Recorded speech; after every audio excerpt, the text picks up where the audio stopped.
रहीम जी, बढ़ते हैं अपनी रेसिपी की तरफ। सबसे पहले मेरे पास 2 kg बीफ का गोश्त है।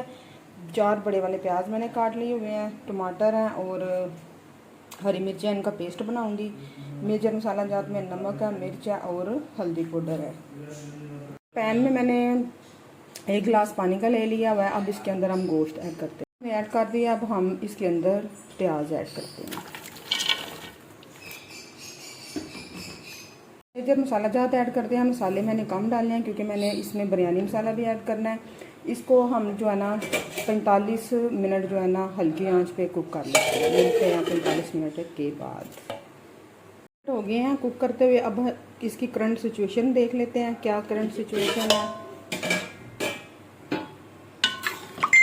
ऑलमोस्ट हमारा जो गोश्त है ना वो पक गया हुआ है। अब हम इसके अंदर टमाटर और हरी मिर्च का पेस्ट डालते हैं। अब इसको ना थोड़ा सा भून लेते हैं, फिर ऑयल इसमें शामिल करते हैं।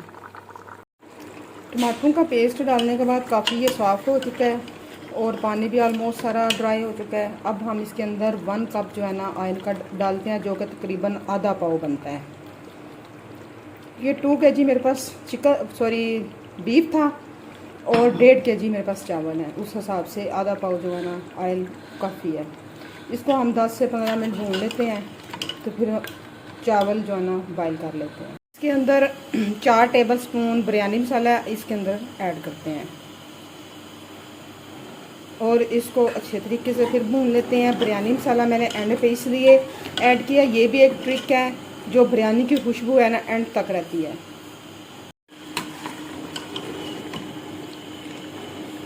थोड़े से हम चिली फ्लिक्स ऐड करते हैं जायके के लिए, खुशबू के लिए। और इसके जो ऊपर बीज आते हैं ना बिरयानी में, वो बहुत ज़्यादा जायका देते हैं। बस ये तकरीबन भुना जा चुका है। इसको बस 5 मिनट में भून के तो इसको डन कर रही हूँ। दूसरी साइड पे मैंने चावलों के लिए पानी रख दिया हुआ है। ऑलमोस्ट हमारे चावल भी डन है, तो बस इनको मैं उतार रही हूँ और दम वाला प्रोसीजर शुरू करते हैं। स्टीम वाले मरहले पे पहुँच चुके हैं। सबसे पहले मैंने इसके अंदर एक्स्ट्रा जो ऑयल था ना वो शामिल कर दिया है। मैंने चावलों की लगा ली ऊपर। अब इसके ऊपर मसाले की तह लगा लेते हैं। मसाले की तह लगा ली। अब चावल वाइट वाले बच गए ना, ये इस नेक्स्ट तह जो है ना हम इसकी लगा लेते हैं। थोड़ा सा फूड कलर डाल लेते हैं।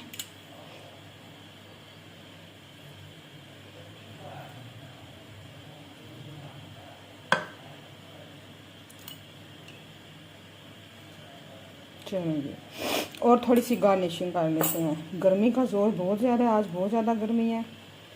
और किचन में काम करने वालों की रिस्पेक्ट करें। इससे पहले भागें, चैनल को सब्सक्राइब करें।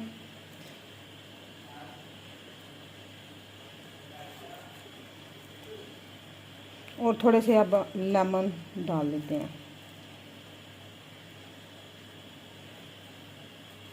और इसको 10 मिनट जो है ना स्टीम पे रख देते हैं, दम पे जिसको बोलते हैं। देखिए माशाल्लाह कितना अच्छा लुक आया है। चलिए, ये हो गया डन। तो हम लास्ट फाइनल प्रोसीजर की तरफ चलते हैं। दी आंच बिल्कुल मेरी स्लो है। नीचे मेरा एक्स्ट्रा एक तवा रख दिया हुआ है क्योंकि डायरेक्ट चावल जो है ना हमारे जले नहीं। तो मिलते हैं 10 मिनट के बाद। 10 मिनट तकरीबन हो चुके हैं। अब हम इसको देख लेते हैं क्या हिसाब है। देखें जी, धुएँ निकल रहे हैं और माशाल्लाह माशाल्लाह चावल को भी चेक कर लेते हैं। ये देखें जी, चावल भी हमारे हो गए हुए हैं।